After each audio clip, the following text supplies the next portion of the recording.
Maternal mortality exists because doctors and nurses throughout our healthcare system don't believe women when they say something's not right. They don't listen to your words. And if you're a Black woman, you are 4 times more likely to die in childbirth. I represent Black Lives Matter Global Network, and I just wanted to ask you a specific question. Traditionally, Black voters have been the Democratic Party's most loyal constituency. According to The Economist, since 1962, no Democratic presidential candidate has captured less than 80% of the Black vote.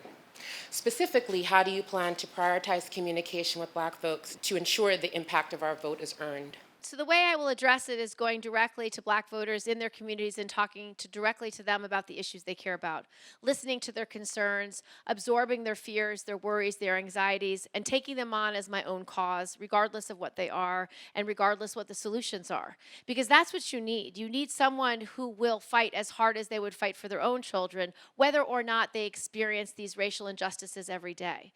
And so I see this. I see this when I travel with a Black staffer, and I see how she's treated differently. When we walk into a hotel, how people talk to her, how she's dismissed, how she's not listened to. I see it when I'm having dinner with friends who are African American and Black, and how the waiter doesn't even hear their orders. They bring them the wrong food. It's these daily injustices that are really quite shocking for me to see as a woman of extraordinary privilege.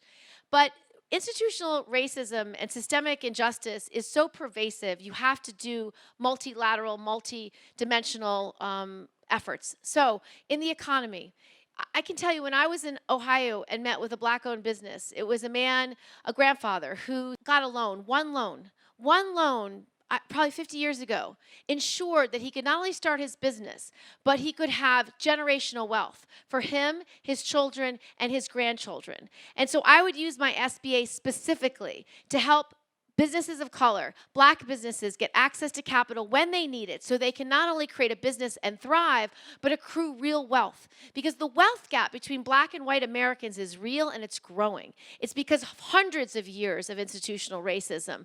Over and over again, these repeated injustices holding whole communities behind. I would also have basic postal banking. 30% of America is unbanked or underbanked, and a lot of it has to do with communities of color. And so if you used every post office in America to offer basic banking to people who don't have resources, they could have a checking account, they could have a savings account, they could get a mortgage, they could get a business loan, and it would be available to them so they could again accrue wealth. So you have to begin to attack these issues directly. In the healthcare system, maternal mortality.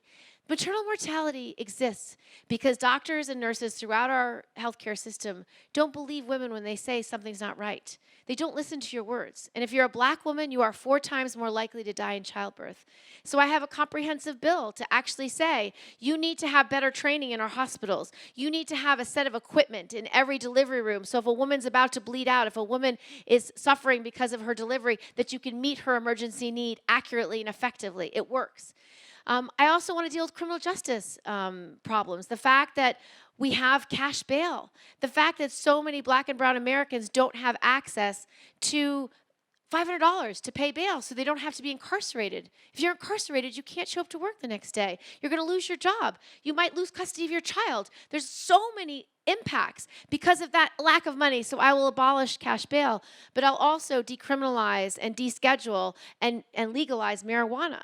And I will make sure when that business is created, it's not one that's overwhelmingly benefiting Wall Street. Let's make sure that communities of color have access to all lines of business, whether they are growers, whether they are providers, whether they are distributors, and make sure that the resources that come from that industry actually get poured back in to Black and brown communities that have been disproportionately harmed because of the criminal justice system. So those are just a couple of ideas of what I will do as president to directly attack institutional racism, the wealth gap, and bias in society.